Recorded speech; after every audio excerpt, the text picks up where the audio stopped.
It is Saturday, December 2nd, about 1:35 in the morning. And even though I'm cancer-free, there is this secondary neurological damage done to my small intestine due to radiation. And yesterday I had a Jamba Juice, and then I got so busy I didn't drink water all day long. And it ended up being like a rock in my stomach, even though I had fiber put in it and all that stuff. And I'm just on the verge of getting sick. I've got my bag and my thing to wipe my mouth. The pain is unbearable at times, and as I was laying in bed tonight, and I'm off all narcotics, I was just thinking, how do I get through this thing? The ebb and flow of the pain and the pressure against my stoma, because I have a colostomy, at times just becomes unbearable. So if I can focus on something else, like this, talking to you about this thing, once the cancer's gone, I've got 19 months cancer-free. I've got another 3.25 years left before I can get a clean bill of health. Probably another 2 years after that before I can get life insurance. This keeps going on. It's changed me forever. And I don't want to get into this woe is me attitude about stuff, because I deal with it. But there are times like this when I feel crushed by the pain. I feel like I'm being just trapped, and there really isn't. I can't go back on narcotics because I was doing OxyContin when I had all this 2 years of wound therapy, 2 years of an open wound. And I got off of that, and that was probably worse than all the 3-4 surgeries that I had all put together. The 7-8 weeks it took me to get off of OxyContin and Lortab and fentanyl at the doses I was taking was very difficult. I did it on my own, and when I was finished weaning off the drugs, I dumped them down the toilet, and was glad I did. But times like these, I feel like, do I dial 911? And I can't, because if I dial 911 and I go into emergency, they're going to give me morphine, and I can't do morphine. I'm allergic to it, number one, and number two, it's a narcotic. Occasionally, if the pain gets so unbearable and I start to go into shock, by feeling kind of faint or sweating and getting cold, like I was just a little bit ago upstairs in bed, I will take maybe half of a Lortab.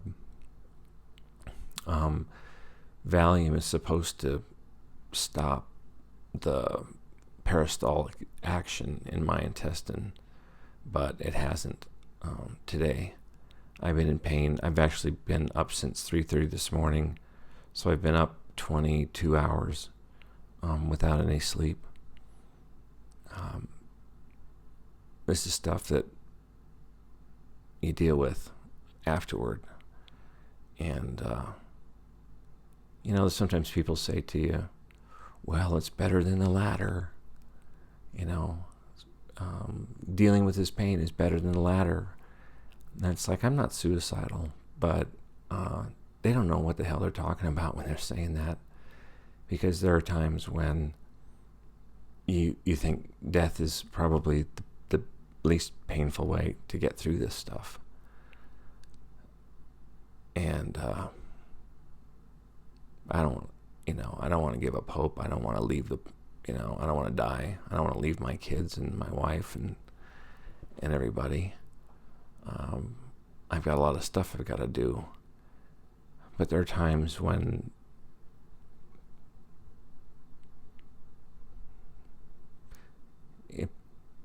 it's in my head sometimes, where I just think,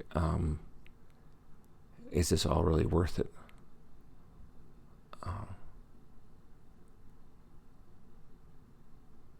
Yeah.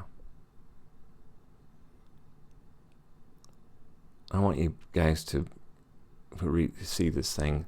I don't want any pity. And I'm not doing this to get pity. I'm just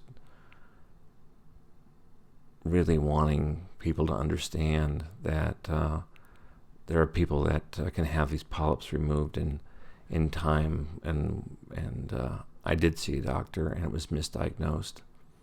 It was diagnosed properly by Joe Eyring.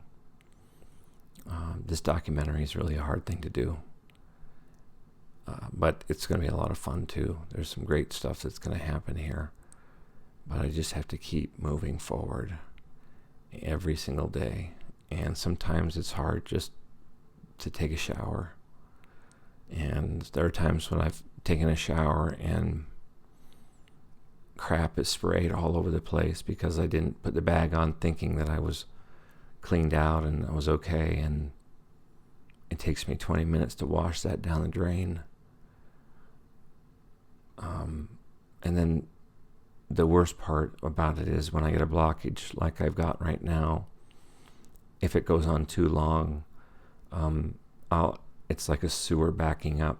It actually will, the feces will actually back up into my stomach, and I'll vomit feces, which I didn't know what that was. I hadn't eaten in 3 days, and I asked my doctor, I said, I have not eaten anything in 3 days. What could I possibly be throwing up? And he said, feces. So I guess I know what shit tastes like. So anyway, that's all for now. And I keep thinking positive.